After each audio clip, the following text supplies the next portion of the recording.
We're ranking One Piece characters from weakest to strongest. Let's do this. And we start with Fujitora. Ooh, starting with an admiral, I like it. Okay, I'd say starting off with Fujitora, let's put him at, let's go 3. I wanted to save some room in case we got some Yonko, and I didn't want to put him too low. I feel 3 is a good spot. Then Brook. Ooh, on this list, we already got Fujitora. Let's put Brook at, let's go 5. I think 5 is a good safe spot for the Soul King. I don't think that's a bad spot right there. And Kuma. Ooh, we gotta put Kuma below Fujitora. I don't want to put him top 2, so let's put Kuma at 4. So far, we're looking pretty good. Nothing too crazy yet. Okay, and then we get Katakuri.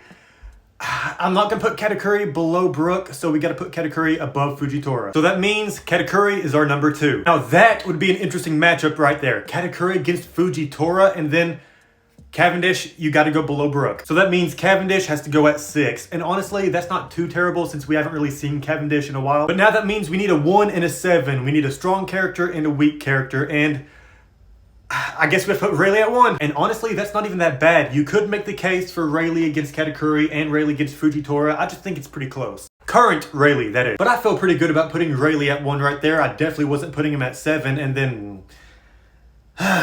then we get Akainu. Of course, Akainu has to just come in and ruin everything. So I guess Akainu is our number 7, meaning he's definitely the weakest character on this list, for sure. But no, if I could change anything about this list, I'd move everyone down 1 and then move Akainu to the 1 spot. And don't argue current Rayleigh being over current Akainu. If it was prime Rayleigh, you could make that argument. But current Rayleigh, no. Now, I think it'd be a good high difficulty fight right there, but I do see a current Akainu beating a current Rayleigh. But well, there's our One Piece strongest characters ranking. Let me know what you think.